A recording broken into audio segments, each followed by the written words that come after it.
And I think it's fair to say that a lot of the developments so far have been in some form or another restricted to the holomorphic sector. And I'm being kind of vague about what I mean here, but I will explain more about this as I go on. And the heart of the problem is that there is some difficulty in non-trivially integrating the dynamics from both the positive and negative helicity. And one thing you can do is deform the theories, say Yang-Mills or gravity, by including higher dimension operators, and specifically R cube or F cube. And what this does is this forces us to confront the negative helicity operators within the holomorphic sector. And this is something that I will talk about today. And the plan of the talk is to look at the associativity of the celestial OPE in these deformed theories. And I hope to convince you that, in the soft sectors, I will analyze this using symmetry algebras, and in the hard sectors, I will analyze this using scattering amplitudes. And the goal is to convince you that these impose constraints on these theories. So let's start. I'm in this talk, I'll only be concerned with massless particles, the scattering of massless particles at tree level. And for that, I can parameterize the momentum this way. Here Z is the direction of the null momentum. And in this case, we know that the Mellin amplitude or the celestial amplitude is given by the Mellin transform of the momentum space scattering amplitude.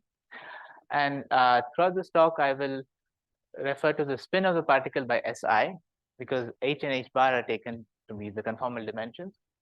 And I will freely switch between representing the operator with HH bar and delta NS. In this parameterization, we can define the spinor helicity variables, lambda, lambda tilde. And these are the Lorentz invariants that are associated to these.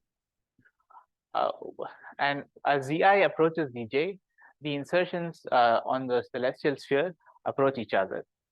But as you can see from here, as Zi approaches Dj, all the two-particle Lorentz invariants also vanish. So it's natural to expect that the OPE is controlled by the collinear limit of scattering amplitudes.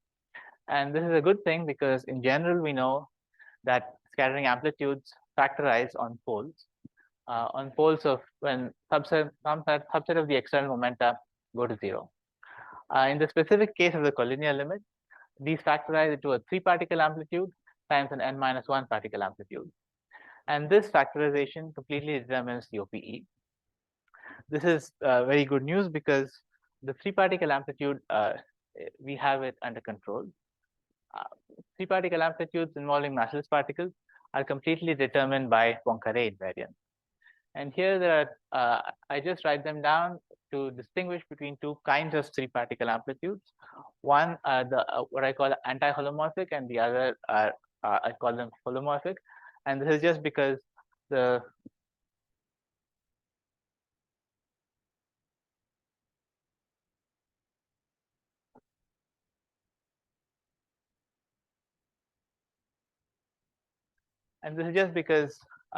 angle brackets are written in terms of the Z variables, and the square brackets are written in terms of the Z bar variables. And such an amplitude will contribute to the OPE. And I index such contributions by an integer p, which is this combination of the 3 spins. And a given 3-particle amplitude will contribute an OPE coefficient.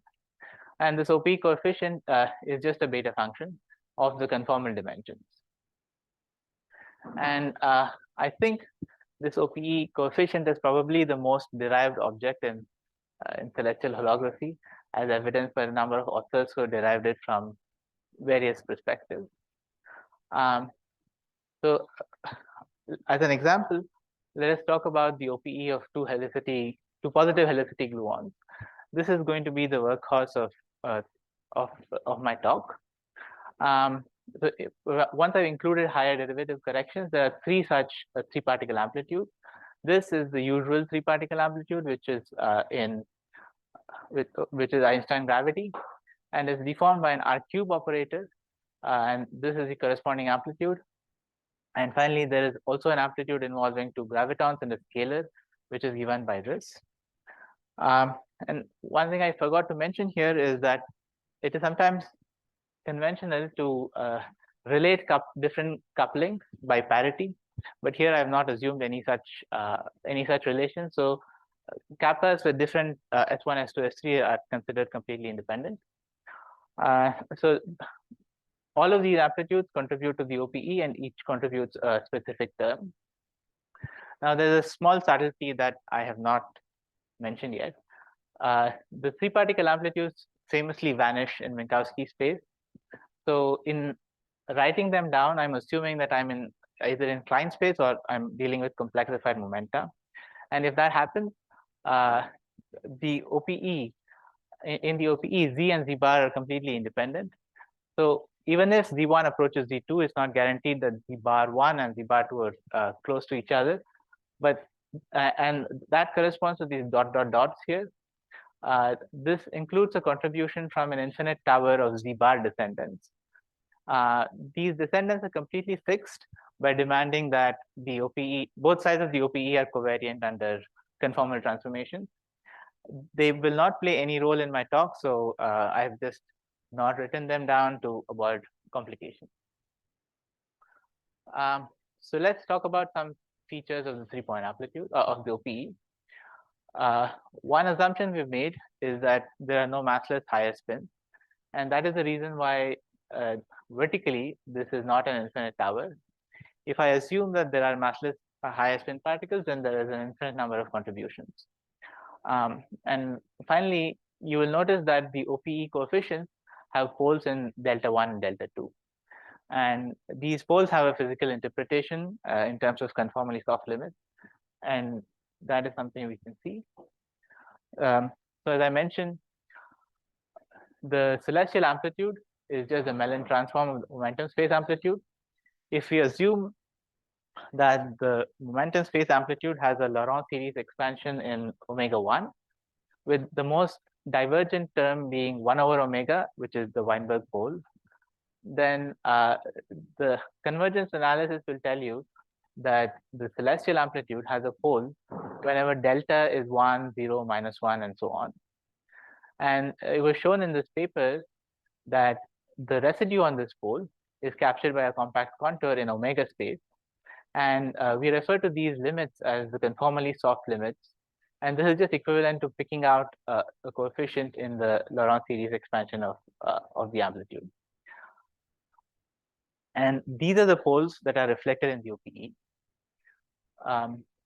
And I want to point out a few things here. First, notice the beta function has poles in x and y when either of them take value 0, -1, -2, and so on. And I want to point out that there is a hierarchy in how each of these OPE coefficients contribute to the soft limit. First, the first beta function starts contributing from delta 1, delta 2 equal to 1. And this is the leading contribution. This is the Weinberg pole. But the second contribution, that is from the scalar or the R squared phi term, kicks in only starting at delta 1, delta 2 equals -1. And the third contribution, which is from the R cube term, kicks in only starting at delta 1, delta 2 equals -3. So this hierarchy is consistent with expectations from study of the energetically soft theorem done by these people. And here it was shown that the leading and subleading soft graviton theorems are not corrected by any higher dimension operators, but the sub-leading soft graviton theorems receives corrections, and that is precisely what we see here. So we can define soft currents in this way. We can slowly approach the limit when k goes to one of these negative integers. And for pure Einstein gravity, we can extract the OPE of these soft currents by taking these residues in the OPE that I showed before. So pure Einstein gravity just corresponds to the first term, and if I take the residue on delta 1 and delta 2, then I get this OPE. And it was shown in a paper by these people that the modes of these soft currents actually form a symmetry algebra. So we can mode expand each of the currents, and you can define a commutator in the way that's usually done in CFT, and you can compute the commutator and see that it forms a symmetry algebra. However, I won't present that algebra here, but it turns out that the algebra is much simpler in terms of these rescaled currents. And I call these currents W, and there's a simple rescaling, but it can also be shown that it is proportional up to an overall normalization to the light transform of the soft current. Another point I want to make here is that the mode expansion of the soft currents is finite. It's a mode expansion between minus h bar and h bar. So the value of m bar here is restricted. Because of that, the value of m bar in the W modes is also restricted to be between q minus 1 and 1 minus q. And the commutator of these currents takes the simple form. And this algebra is actually well known. It's called the W infinity algebra or W1 plus infinity algebra. And the commutator, and because of the restriction of the modes, it's the wedge subalgebra. And this commutator was first written down long ago. We can repeat the same procedure for the deformed theory. Now, we take this entire OPE and take the limits on when the conformal dimensions are negative integers, and the OPE that we get is written down here.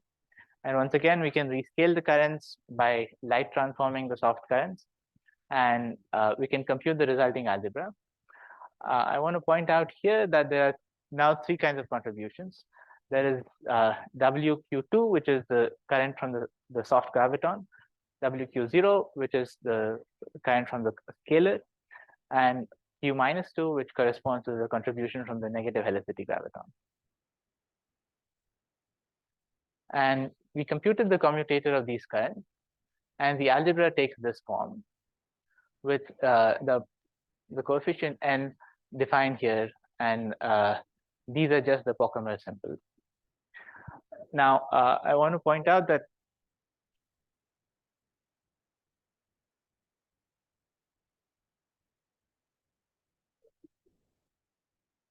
no, because the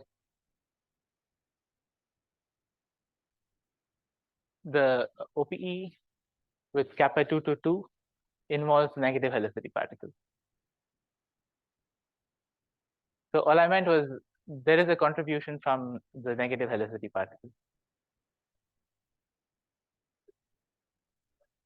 This is from the R cubed.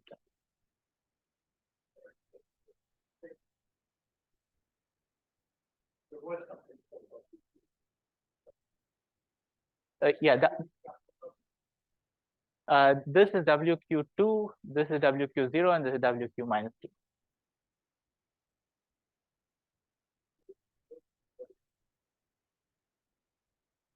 In Einstein gravity, you would just have WQ2.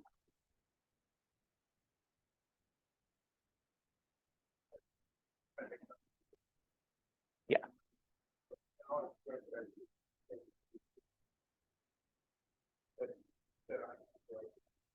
Yeah, this is just the commutator in your paper, and this is just WQ2. I've just used a slightly different notation from what you did. No, these are positive helicity. These are positive. Yeah. Yeah.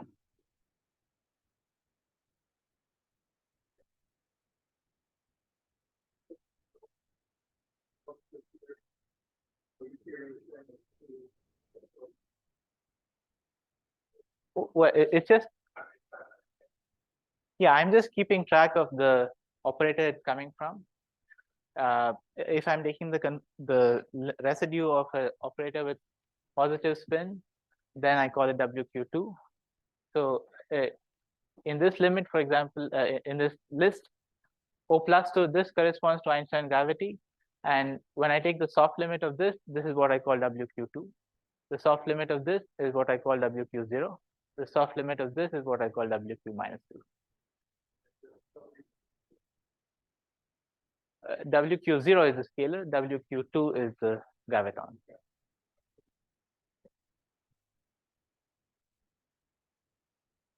All right. So what I want to emphasize here is that this is the algebra of single soft current. Now, you might be aware that there are some issues that have been pointed out in the literature about order of limits. And there are some complications that arise here, and other orders of limits might lead to other structures or algebras. And for this, I ask you to stay tuned to the next talk by Adam. And finally, this commutator has been defined to be sensitive only to the holomorphic poles. This is one example of what I mentioned in the beginning about restricting to the holomorphic sector. And we want to understand what this algebra is. If we just restrict to p equals 1, and this goes back to the W1 plus infinity algebra. So whatever this is, this must be a deformation of W1 plus infinity. Again, this is good news because the deformations of W1 plus infinity are under control. And there's a general commutator that was derived by Pope, Romance, and Shen, which takes this form. So once you include the higher derivative operators, I'm just saying if you turn off the higher dimension operators, it must correspond to W infinity. So the new algebra that we get, which includes the higher dimension operators, is a deformation of W1 plus infinity.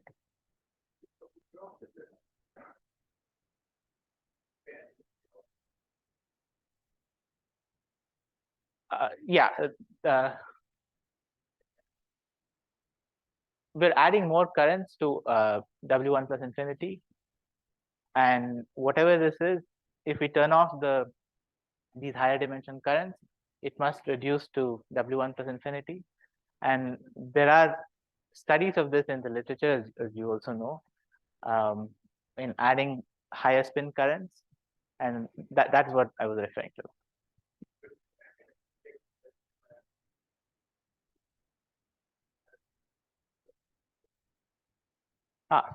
Yeah, that could happen, but right, that could happen.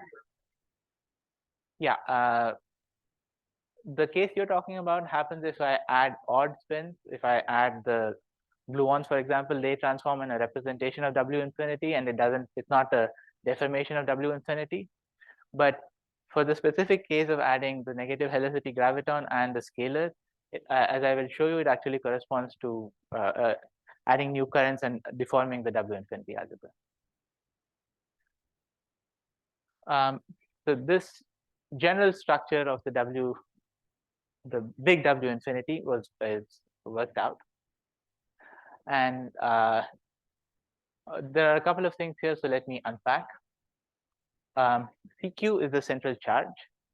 And there was an assumption.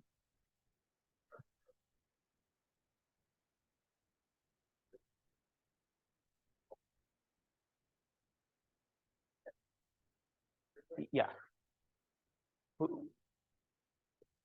They talk about adding new currents, higher spin currents.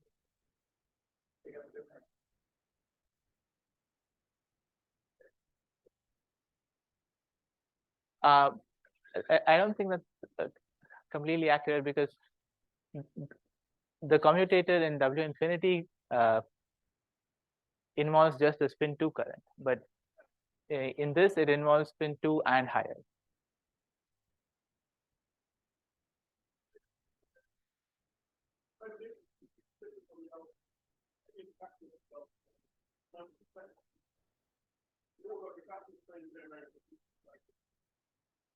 Yeah.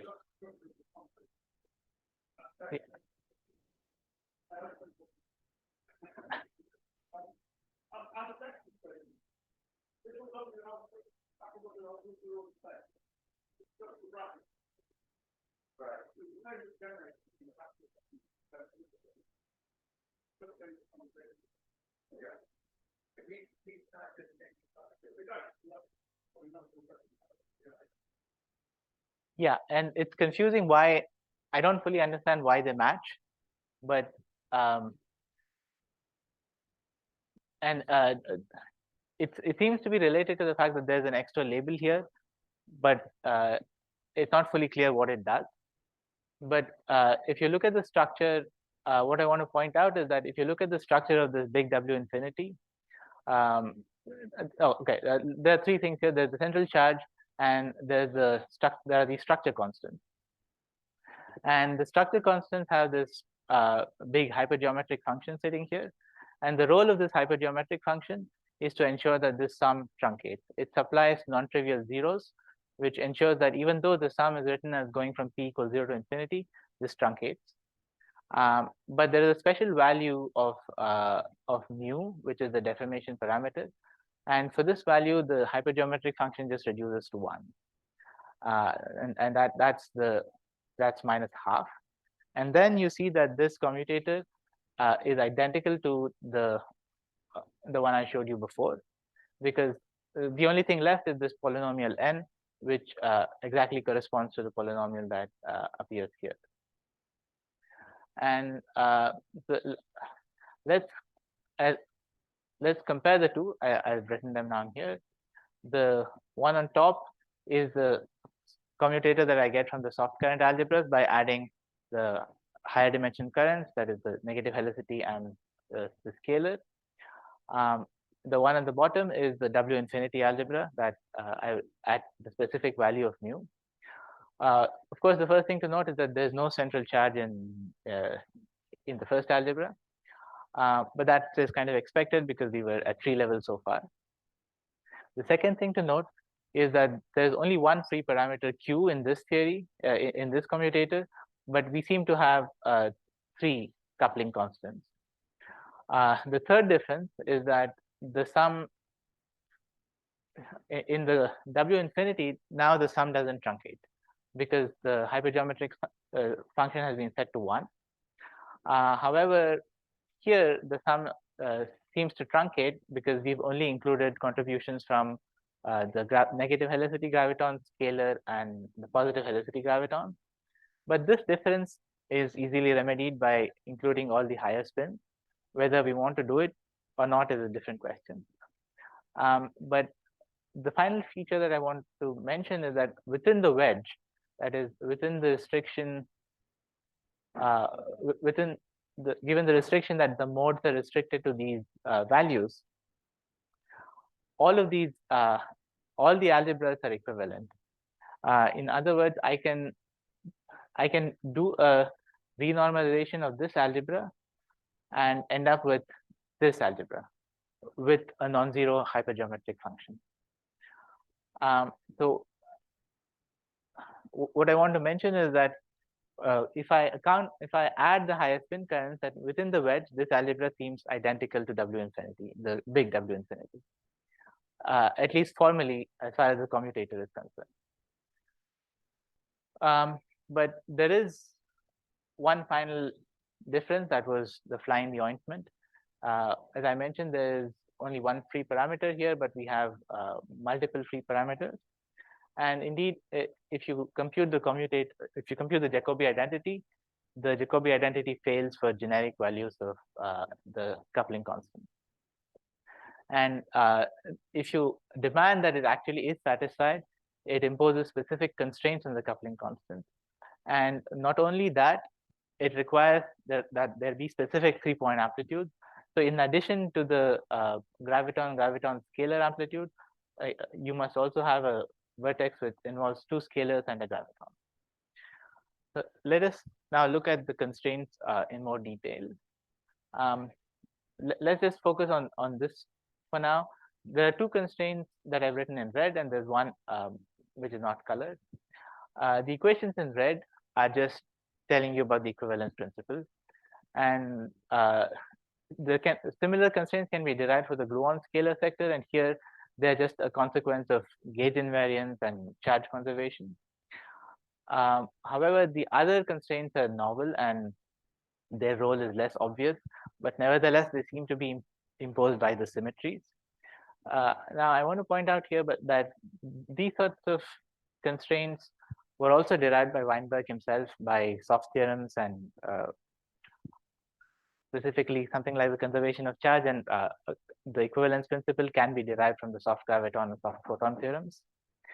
But what we want to do now is better understand the role of these constraints, and a good way to do that is by computing scattering amplitudes in this theory. So the simplest amplitude.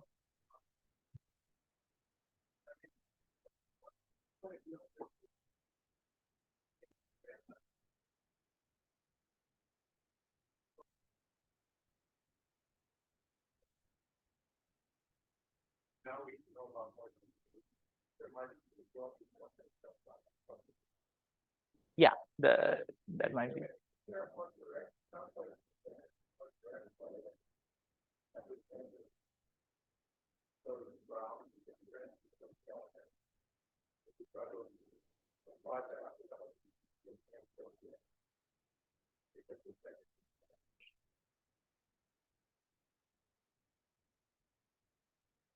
Yeah, I mean, this is just saying that the scalar must couple with the same strength as the graviton. So these are literally the equivalence principles.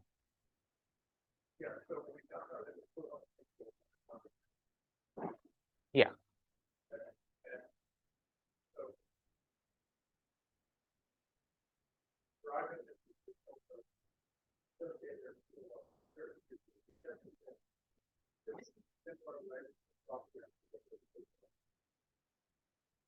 Ah.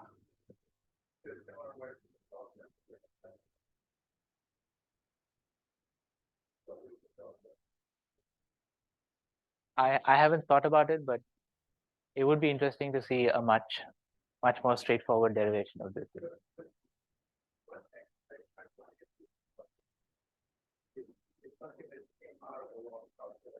Yeah.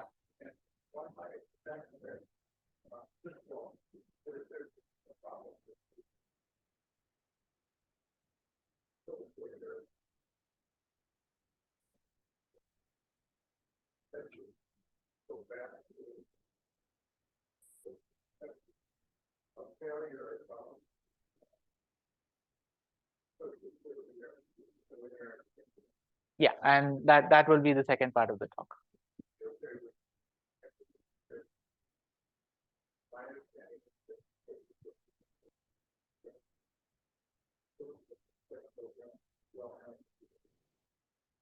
Yeah,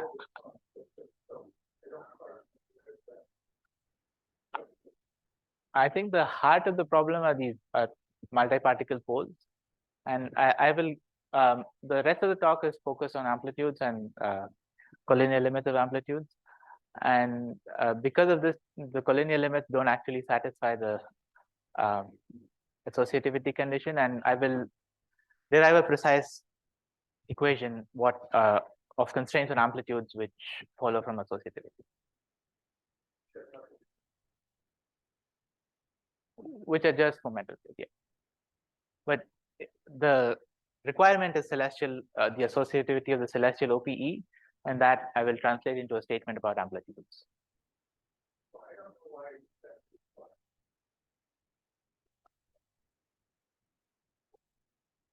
Associativity is one of the OPE is a requirement for the CFP.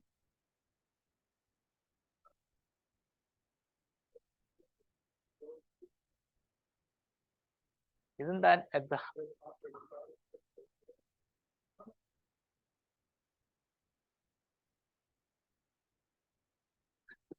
isn't what if you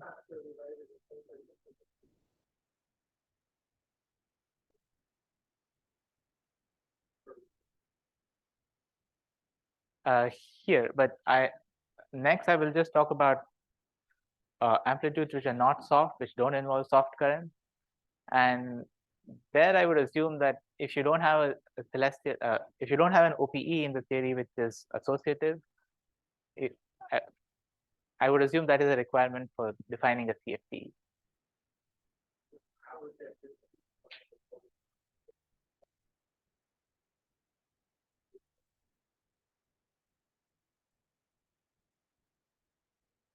I'm not familiar with SCET, so I can't make a comment about the connection to SCET. But just from an amplitudes perspective, this is not a constraint that you would expect the amplitudes to obey.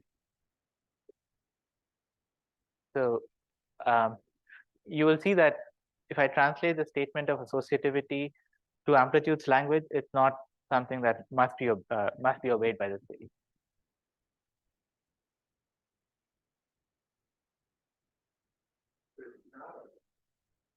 It's not something that you would expect a theory to satisfy.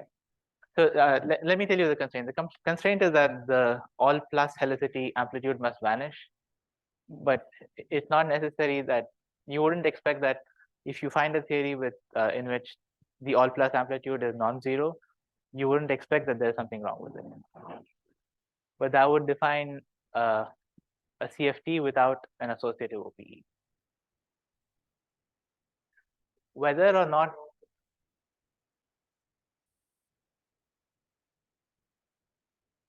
yeah.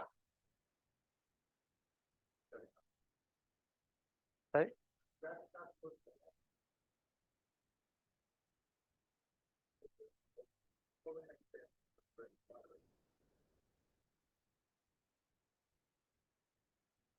So as long as you only have two particle poles, there's typically never an issue.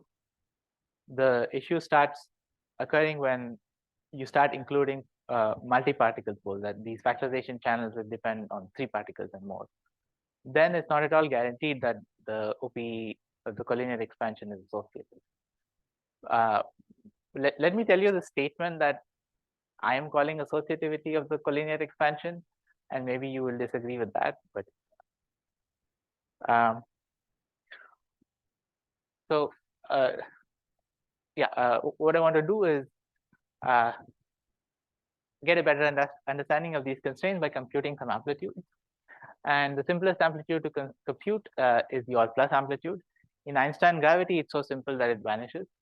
But once you include higher derivative operators, there's a contribution from the positive and negative helicity gravitons and from the scalar. And it turns out that this constraint is exactly proportional, this amplitude is exactly proportional to the constraint. And on the support of the constraints, it vanishes. You can compute some more amplitudes, and you will find a lot of them are non-zero. Something I want to point out here, as just for foreshadowing purposes, is that all the amplitudes that do not vanish involve a product of a holomorphic coupling constant and an anti-holomorphic coupling constant. And what we want to understand is what is the connection between vanishing amplitudes and associativity. And so what we want to do is start with a statement that is guaranteed by OPE associativity. This statement in terms of contour integrals is essentially a statement that guarantees the Jacobi identity. But now I don't involve any soft limits here, and and I demand that this combination of residues vanishes on the celestial amplitude. But generically, they might be branch cuts, so I assume that I'm setting on integer values of delta when I can deform the contours without worrying about branch cuts. And these are just residues in the Zij. And so instead of demanding that the celestial amplitude satisfies these constraints, I might as well demand that the actual scattering amplitude satisfies these constraints. That is the heart of the problem. And so if I demand that, so this is what I'm calling associativity of the OPE. Unless this is satisfied, the OPE corresponding OPE will not satisfy Jacobi identity, and it will not be associative.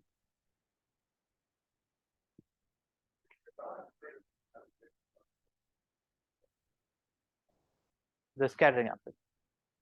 Yeah, but as long as this is true, I'm guaranteed to have an OPE that is associative.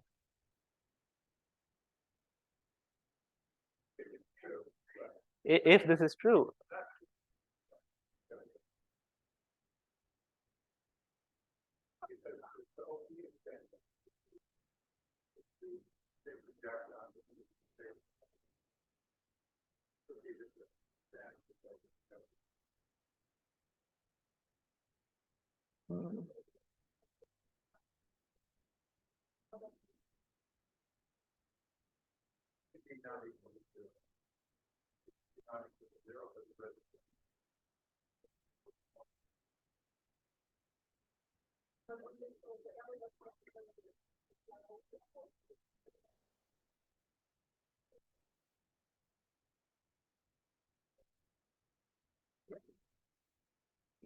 if this is true, then I'm guaranteed that this is true.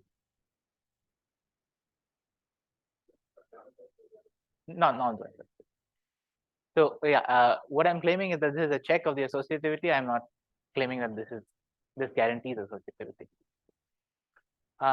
So let's unpack this expression. So the first residue can be written just by the usual factorization. I can write it as a 3-particle amplitude times an n-1 particle amplitude. And I can go on and bubble out another 3-particle amplitude. And it turns out that the 2 other terms give you cyclic permutations of this. And essentially, the statement boils down to saying I'm constructing the amplitude by gluing together these 3-particle amplitudes. So of course, this cannot be the full amplitude because I'm just using these anti-holomorphic 3-particle amplitudes. So the correct statement is that the part of the amplitude which is built out of only anti-holomorphic 3-particle amplitudes vanishes. I've been a little hand waving here, but this can be made rigorous by using all-line shift recursion relation. And more specifically, when I apply this to 4-particle amplitude, this is on the nose, the residue condition that I derived earlier. And this is how you would construct the 4-particle amplitude using the all-line shift recursion relation. So the 2 expressions are exactly identical. And what we're demanding is that this vanishes, which means that this specific amplitude vanishes.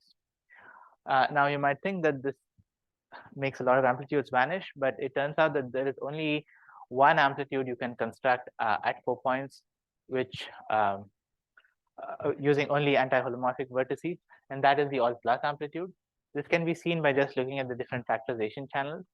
The all plus amplitude factorizes into these 2, but the 3 plus 1 minus and 2 plus 2 minus have these factorizations, and anything you see in red is holomorphic. And so there are 2 kinds of vertices here. So I don't expect these 2 to vanish, but I do expect the first one to vanish.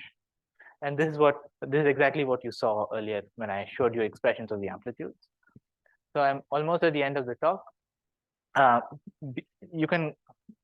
This is a recursion relation. You can use this to build up higher point amplitudes, but beyond 4 points, there are no amplitudes that you can build with only anti-holomorphic vertices, and they are generically non-vanishing. So as an example, if I look at the all plus 5-point amplitude, it has 2 factorization channels, one which involves an all plus 4-point amplitude and one which involves the 3 plus and 1 minus amplitude. Because of this, this whole amplitude does not vanish, but this part does vanish. And so I go back to what I said earlier. OP associativity can easily be checked by computing the all plus amplitude rather than a complicated combination of residues. Finally, if in addition to that, I set all the holomorphic vertices to 0, then the statement I can make is more free. I can just say that all 3 amplitudes in this theory vanish. Specifically, I set this amplitude to 0, so this must also vanish. Now, this smells a lot like a self-dual theory.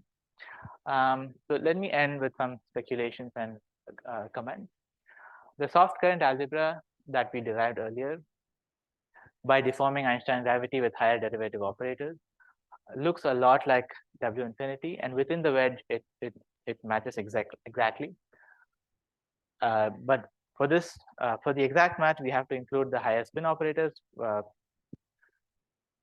And furthermore, once you include the massless higher spin, uh, they can't all have different coupling constants because the W infinity just has one coupling constant. And if you impose the Jacobi identity, you get the following relation between the different coupling constants. They're all proportional to the same parameters. And these set of constraints are known in the higher spin theory literature. They arise as consistency condition on the 3-point amplitudes. In particular, if you impose these, it makes sure that the 4-point amplitude vanishes. And even though this is in principle, you can, even though you can write down these 3-particle amplitudes, it guarantees that they don't evade the no-go theorems of higher spin. Right? Oh, LP is just some parameter. It's a free parameter, and that is the only coupling in the theory. And for some reason, this algebra is also identical to the algebra obtained by Moyal deformed self-dual gravity.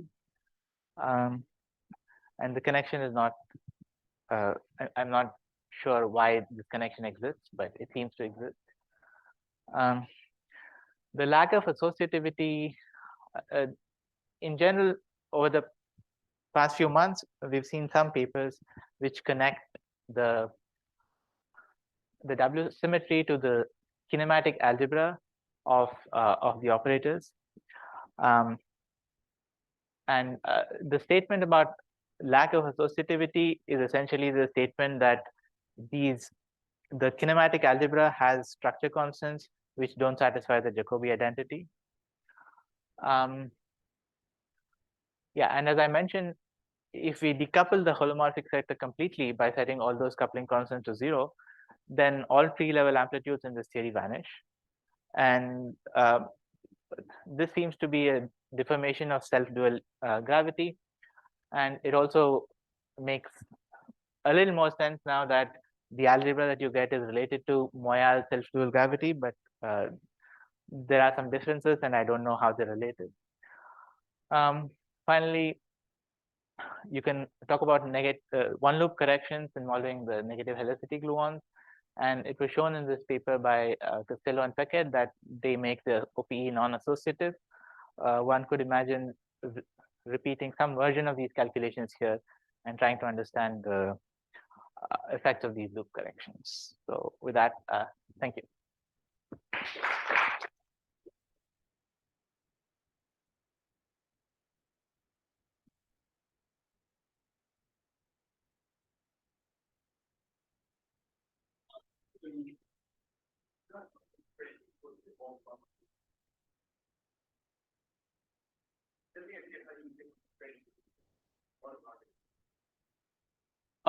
There are no constraints on it.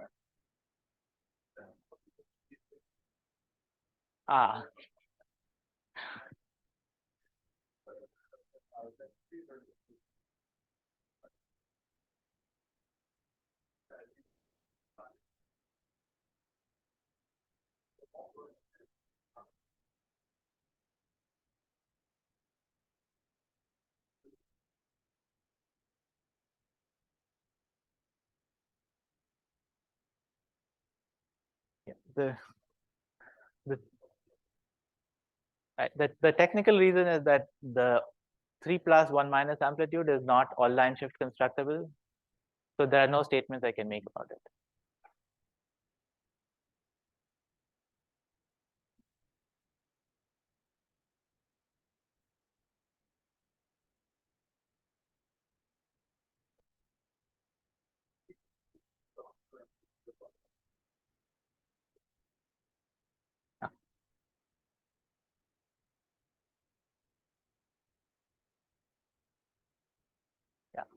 Yeah.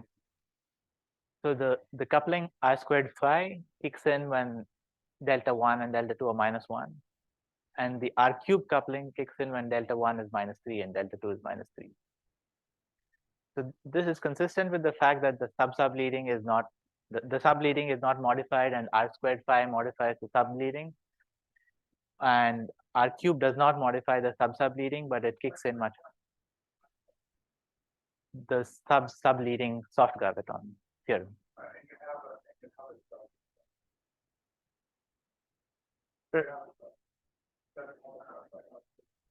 Yeah, yeah.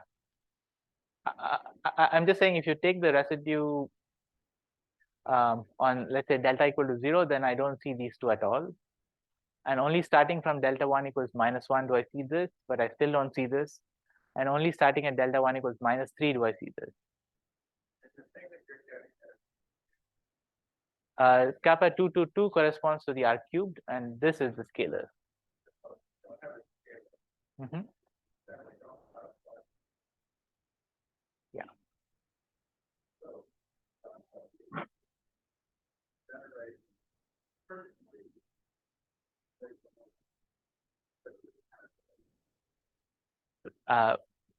That would be true of the W infinity algebra, but that's precisely the problem here, because there is this deformation.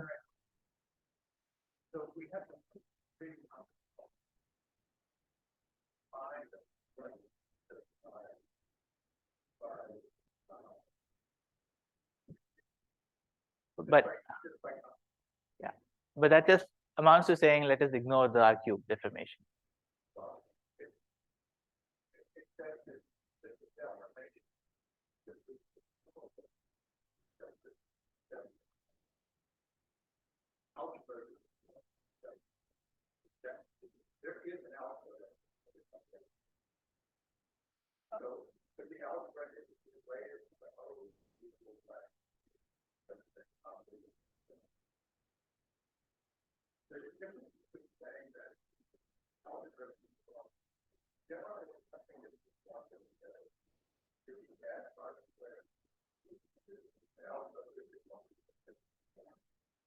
Mm-hmm.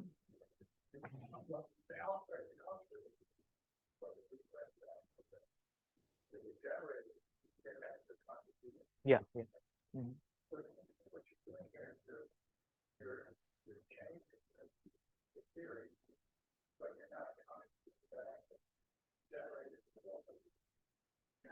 Um,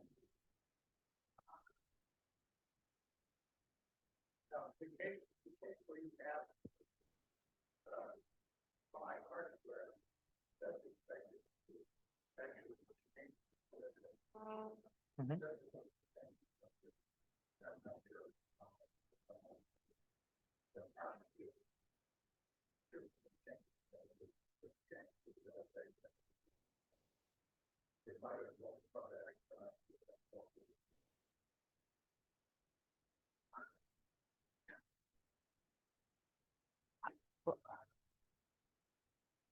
But what you're saying, defining the algebra by the subleading, it seems to me that it's ignoring the fact that these generators are deformed.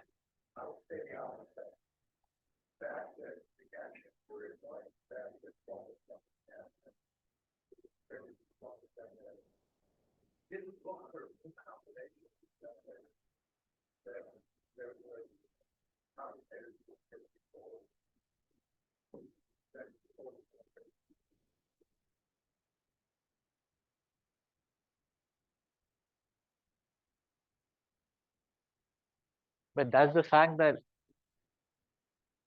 it is an associative algebra, should it depend on that? Shouldn't?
Yeah, but that's assuming Jacobi.